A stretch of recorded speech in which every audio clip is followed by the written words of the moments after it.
Paulo Freire, 1921-1997. Nació el 19 de septiembre de 1921 en Brasil.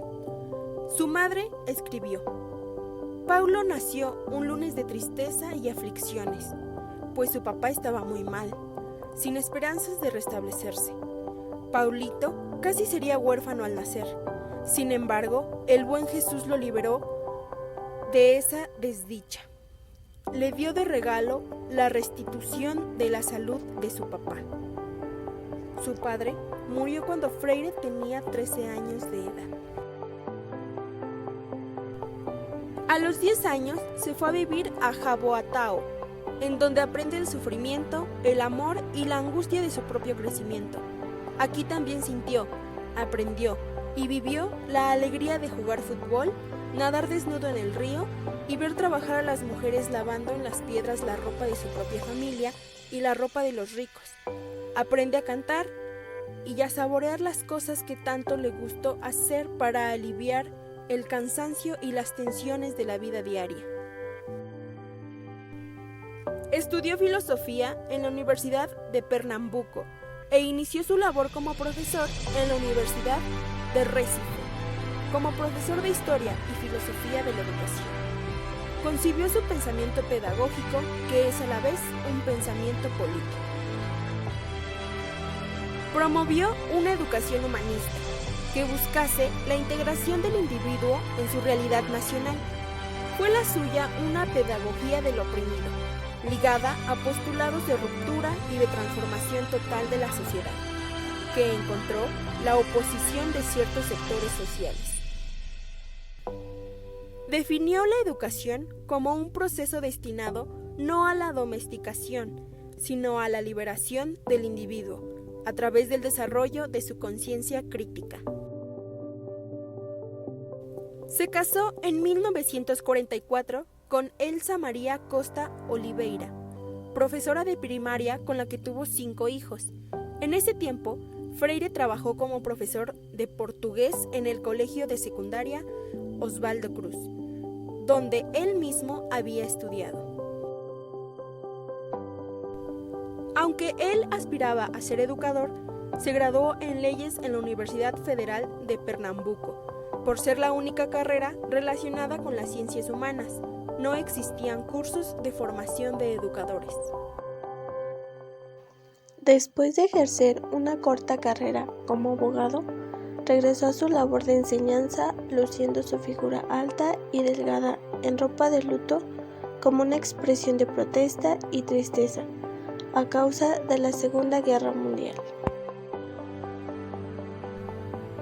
En 1947 fue director del Departamento de Educación y Cultura del Servicio Social de la Industria, órgano recién creado por la Confederación Nacional de Industrias.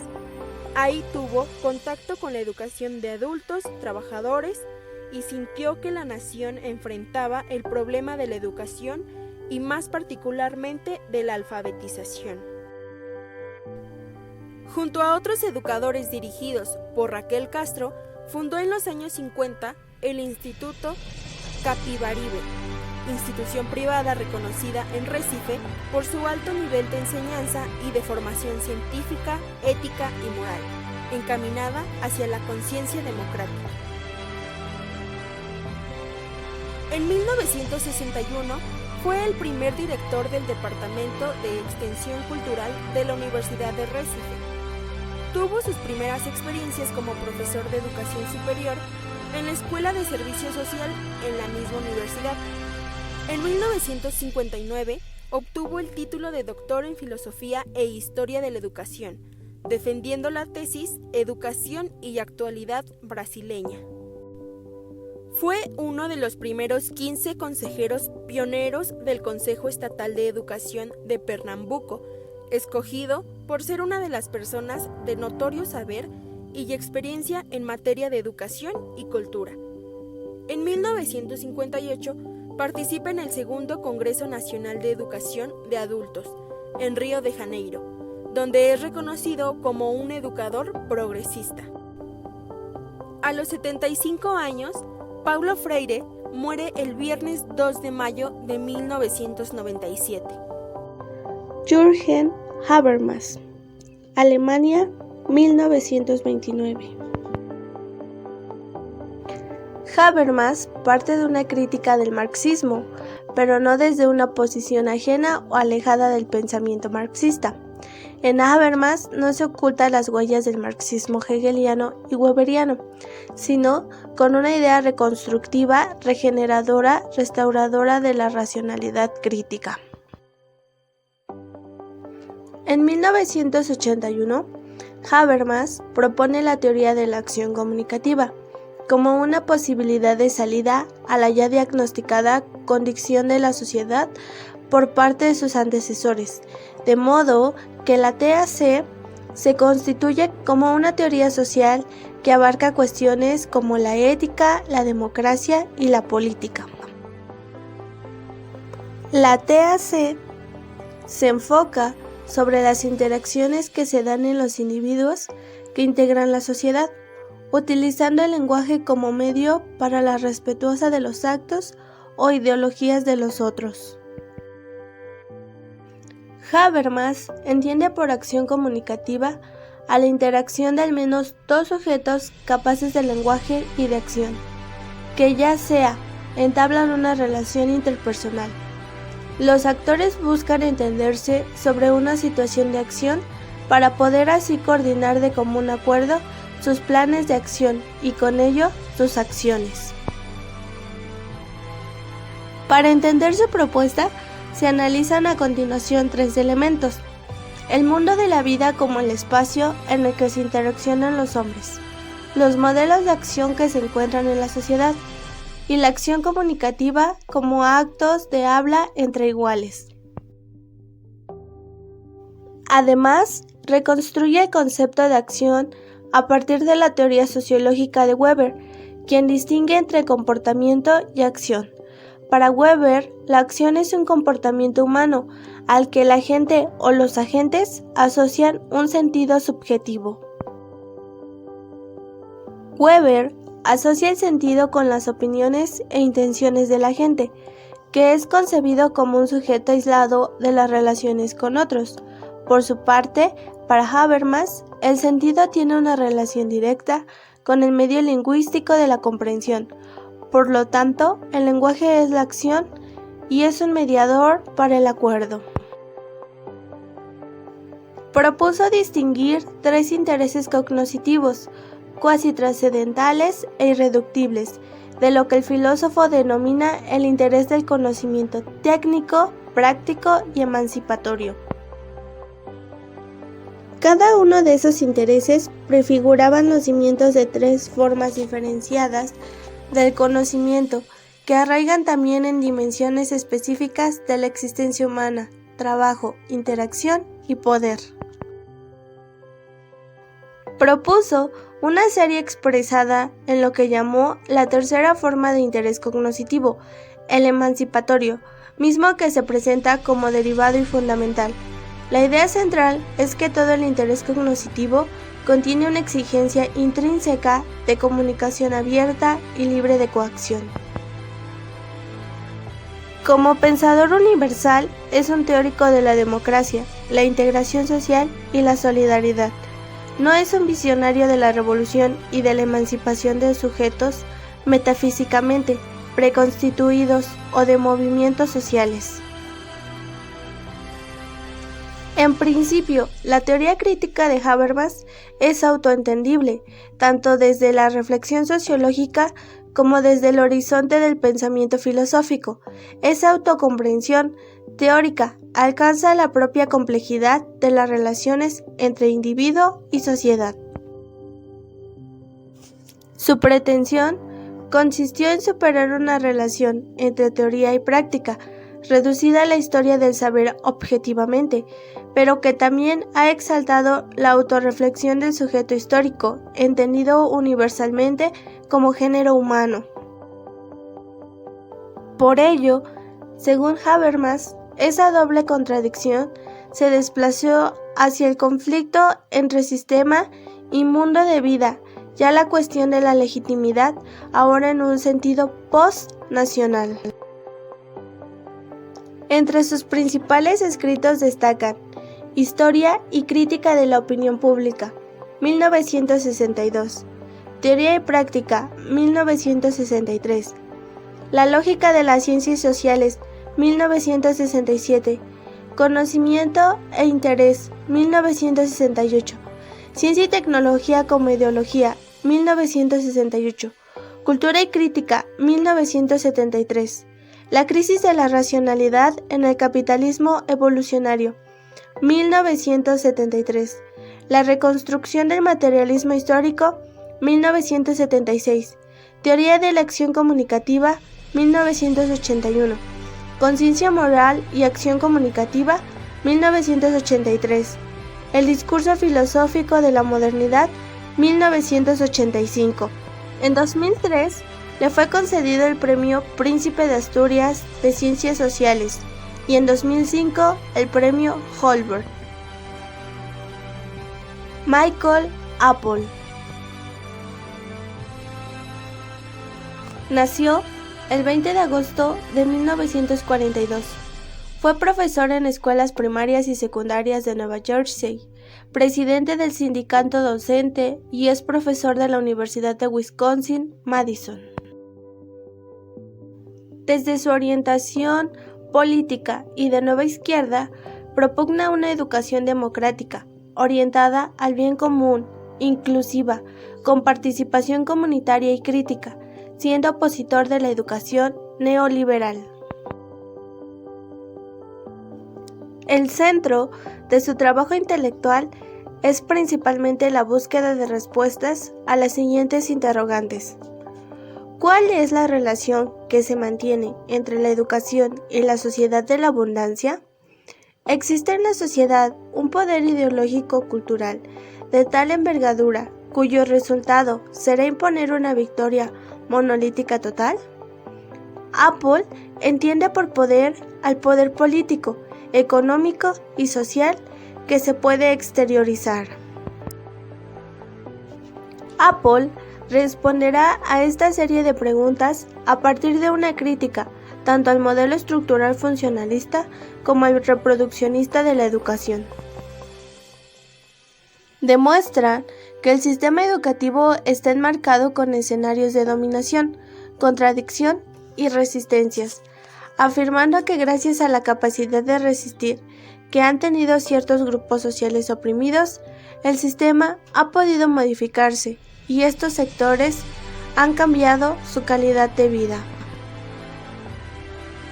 Sostiene que la escuela es parte de una sociedad colmada de contradicciones, donde los sujetos sociales toman partido frente a los conflictos políticos, económicos, sociales y culturales. Por lo tanto, la escuela no puede ser neutra. Reconoce que las escuelas reproducen una sociedad desigual, pero no entiende estas instituciones como legitimadoras el orden establecido, destinadas a formar alumnos que pasivamente se integran a una sociedad desigual. Apple sostiene que las escuelas constituyen aparatos productivos y a la vez reproductivos del Estado.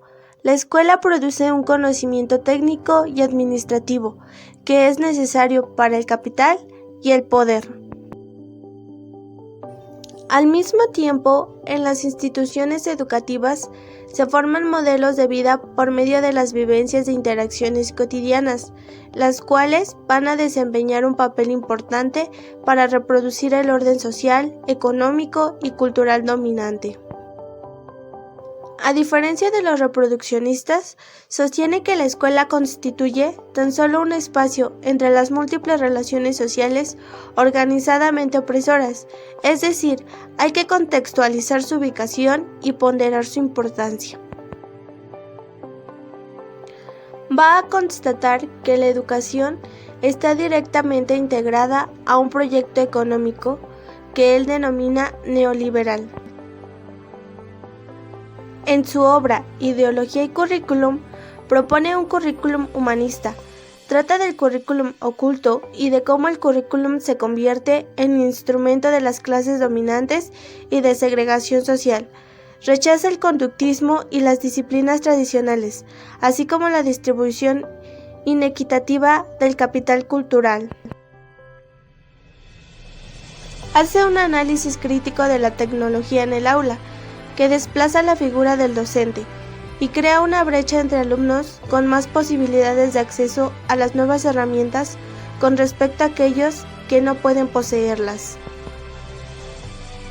En Teoría Crítica y Educación de 1979, denuncia a la escuela como un instrumento a favor del empresariado, donde la escuela reproduce los objetivos de la empresa y la pone a disposición de satisfacer las necesidades económicas, preparando a los alumnos para ser mano de obra industrial. Distingue tres tipos de control empresarial. El simple, que consiste en lograr que el operario cumpla determinadas órdenes. El técnico, donde la conducta del trabajador es controlada por una máquina o un dispositivo que mide su productividad. Finalmente, el control burocrático es el menos perceptible y se basa en un sistema de premios y castigos de acuerdo a una política general aprobada oficialmente. En la escuela, el control técnico aparece en el currículum y en el material didáctico, prediseñados y estandarizados, lo mismo que lo está la actuación del docente, cuyo rol es similar al de un gerente, cuyo proceder está arreglado y no necesitas interactuar demasiado ni con sus alumnos ni con sus colegas. Henry Cherroux. Henry Cherroux nació en Providence, Rhode Island, el 18 de septiembre de 1943 y es hijo de Harman y Alice Cherroux, emigrantes canadienses en Estados Unidos.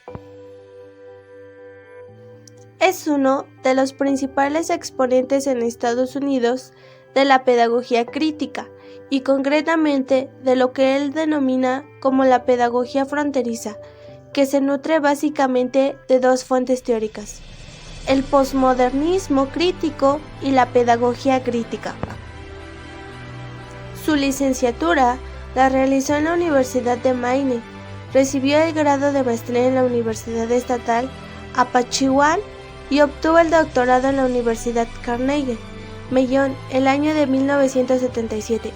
De los años 1968 a 1975 trabajó como maestro de historia en una secundaria en Barrington, Rhode Island.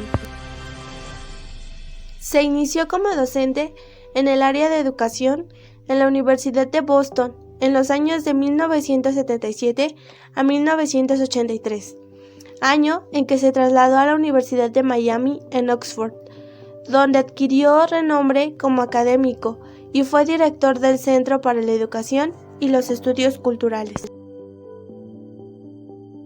Hasta el año de 1992, cuando inició una nueva etapa en su vida académica en la Universidad del Estado de Pensilvania, como catedrático y director del Foro de Waterbury en Educación y Estudios Culturales. En 2004 se integró al plantel de la Universidad McMaster, donde impartía la cátedra de Cadenas Globales de Televisión en la carrera de Comunicación. En mayo del 2005, la Universidad Memorial de Canadá le concedió un doctorado honoris causa en letras. Para él, tanto las propuestas educativas liberales como las conservadoras se sustentan en la lógica de la necesidad y la eficiencia, las cuales han sido mediadas a través del discurso político de la integración y el consenso. Considera las escuelas como instituciones neutrales, cuya misión es otorgar a los estudiantes conocimientos y habilidades para que se puedan integrar adecuadamente a la sociedad, rechazando de esta manera la relación que existe entre la escuela y el orden industrial capitalista. Sostiene que la teoría educativa tradicional se respalda en otro opuesto procedimiento objetivo del conocimiento, un conocimiento que es predefinido. Por lo tanto, las escuelas son consideradas como lugares exclusivamente instruccionales. hace una serie de críticas a la nueva sociología de la educación. Afirma que este paradigma de orientación fenomenológica se planteaba comprender la manera en que al interior de las escuelas se construyen subjetividades y generaban significados, es decir, conocimientos.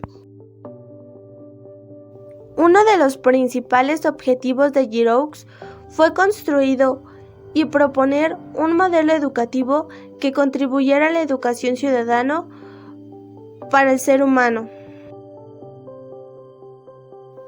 Parte del concepto de racionalidad elaborado principalmente por Habermas, la displasia a nivel educativo, y hace una comparación con los distintos modelos de educación ciudadana. Giroux distingue tres modos de racionalidad. Racionalidad técnica, toma como modelo de desarrollo teórico de las ciencias naturales. La teoría educativa se apoya en las proposiciones legales que son empíricamente comprobables. Racionalidad hermenéutica.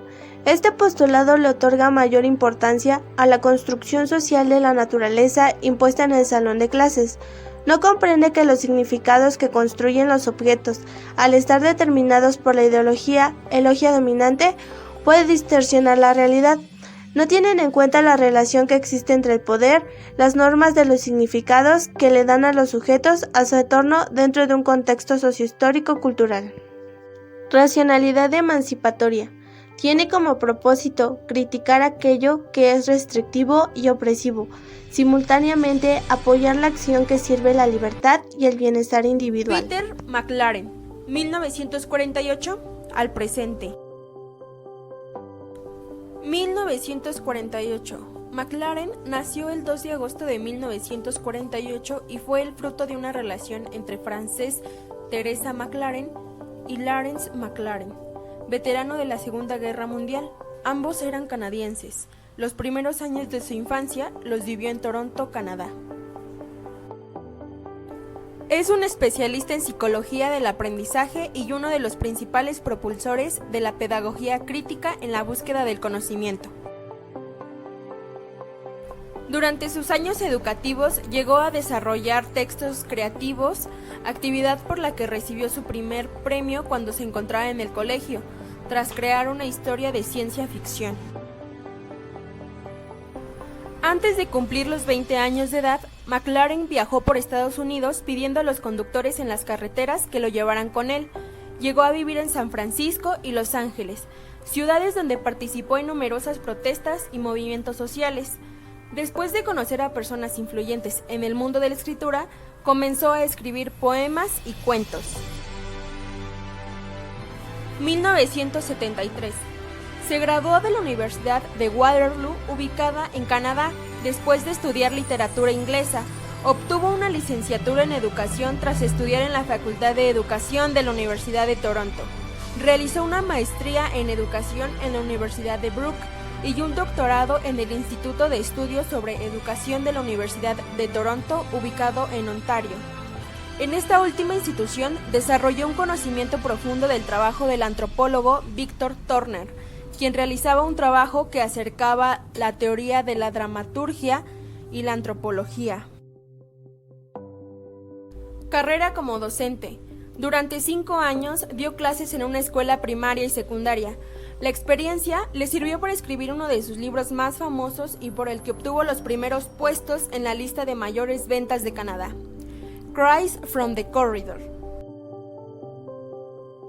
4 años después de dar clases de educación inicial, McLaren comenzó a trabajar en la Universidad de Brook, institución en la que impartió clases como profesor de educación especial y se especializó en educación urbana y artes del lenguaje. Después de que no le renovaran el contrato en dicho plantel educativo, decidió mudarse a Estados Unidos.